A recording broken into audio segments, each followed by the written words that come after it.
जो एक और बात की जा रही थी इलेक्शन के सिलसिले में, कोई भी स्टेटमेंट जो खान साहब से मंसूब की जाएगी वो सिर्फ मेरे थ्रू आपके पास आएगी। कोई भी स्टेटमेंट जो मेरे थ्रू आपके पास ना आई हो वो खान साहब की स्टेटमेंट नहीं होगी। और इसके साथ साथ खान साहब की तरफ से जो भी स्टेटमेंट होगी वो ज़्यादातर हम आपको अपने मीडिया सेल के ज़रिए से दिया करेंगे। शेर अब्दुल मरवत साहब अभी भी स्टेज पर मौजूद हैं। पिछली प्रेस कॉन्फ्रेंस के बाद बहुत बड़ा इबहाम पैदा हुआ था, पार्टी के अंदर भी वर्कर्स भी सारे के सारे तकसीम हुए, सोशल मीडिया भी बहुत ज़्यादा तनकीद हुई, कौन सही है और कौन गलत। इतने अहम तरीन और काबिल लोगों की होते हुए ये इबहाम क्यों पैदा हुआ? नहीं, मैं आपको ये बताऊं, नहीं देखो यहाँ नहीं, एक मिनट, उन्होंने स्टेटमेंट दी है, वो जैसे भी आया स्टेटमेंट आया। मैंने आज आपको कहा खान साहब ने कोई स्टेटमेंट नहीं दी है जिसमें खान साहब ने ये कहा हो कि मेरे चीफ जस्टिस पे कोई आदमी एतमाद है। The matter isn't, this is where it ends. This is ends here.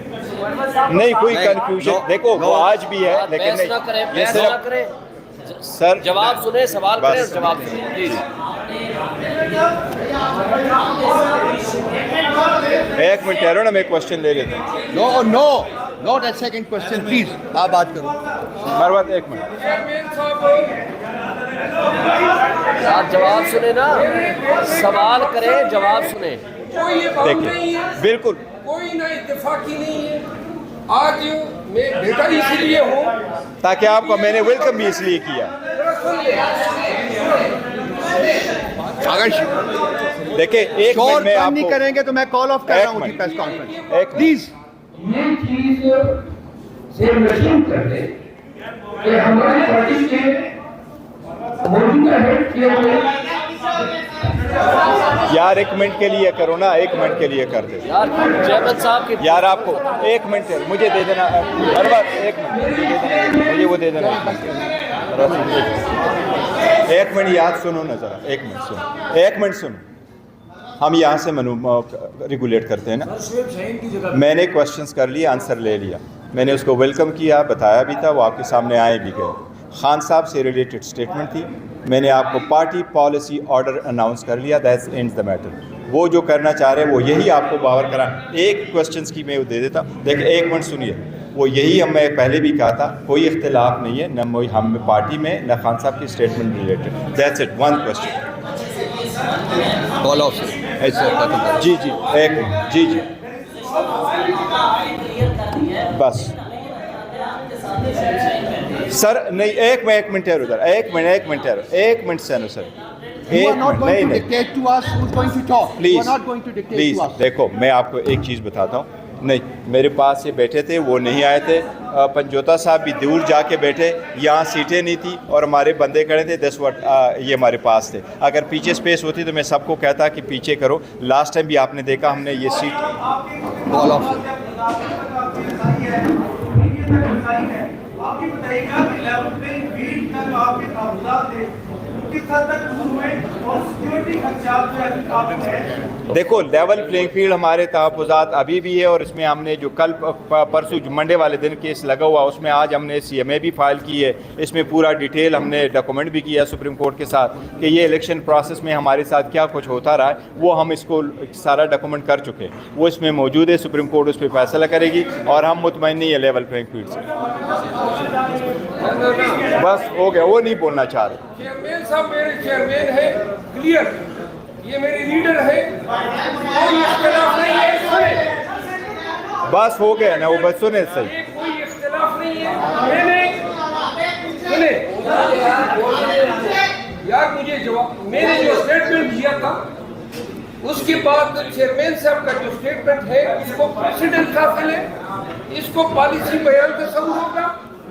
मैंने अपने कहीं जो बयान दिया था कोई गलत बयानी नहीं की, लेकिन जब इन्होंने कह दिया तो इसके बयान को हतमी और दुरुस्त नहीं किया। बस ये तासुर दिया जा रहा था एज एफ के इमरान खान साहब ने कोई ऐसी स्टेटमेंट दी है कि उनका या अदलिया पे एतमाद नहीं है, या उन्होंने ऐसी स्टेटमेंट दी है कि जनाब मोहतरम चीफ जस्टिस काजी फैसल साहब पे उनका एतमाद नहीं है।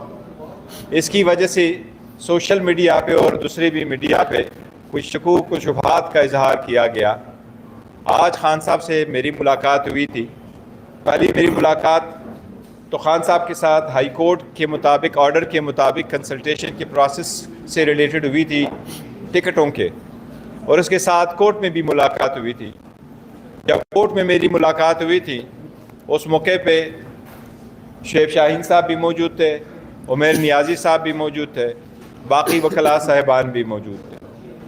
पहली खान साहब की डिस्कशन के बाद सबसे पहले मैं आपको ये बात बताता हूँ कि खान साहब ने कोई ऐसी स्टेटमेंट नहीं दी है किसी सूरत कि खान साहब ने जज साहिबान सुप्रीम कोर्ट के किसी एक जज पे भी आदम एतमाद का इजहार किया हो।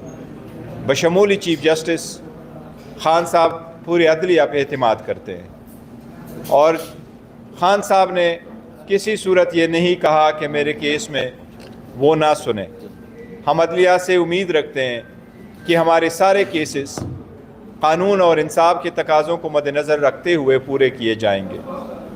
हमारी भी अदलिया से दरख्वास्त है कि जहाँ जहाँ हमारे केसेस है उनकी भी जल्द से जल्द सुनवाई हो, स्पेशली जो इलेक्शन रिलेटेड केसेस है जिसका पूरे मुल्क और इसके इलेक्शन प्रोसेस पे एक असरअंदाज होना है।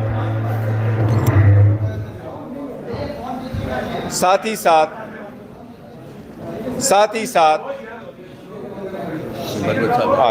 आ जाए ना मरूद साहब, आ जाए बेटे मेरे साथ बैठे, आ जाए। साथ ही साथ खान साहब के आदम एतमाद के सिलसिले में मरवत साहब भी आए, हम उनको वेलकम करते हैं।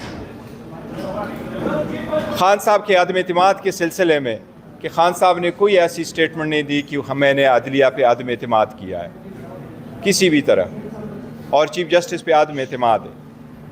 दूसरी जो स्टेटमेंट मैं देना चाह रहा था खान साहब के कंसल्टेशन के बाद, वो ये है कि आज के बाद कोई भी स्टेटमेंट जो खान साहब से मंसूब की जाएगी वो सिर्फ मेरे थ्रू आपके पास आएगी।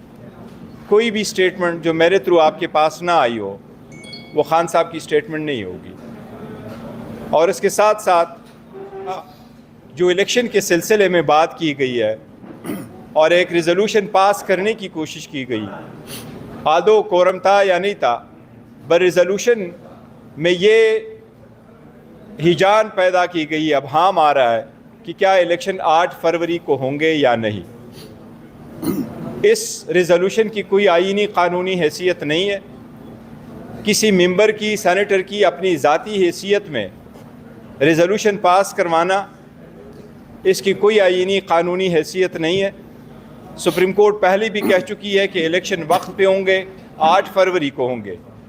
आज भी हम सुप्रीम कोर्ट से यही इस्तदा करेंगे कि सुप्रीम कोर्ट मेक श्योर करे 8 फरवरी को इलेक्शन हो और हर सूरत इलेक्शन हो, और इलेक्शन फ्री, फेयर और ट्रांसपेरेंट हो।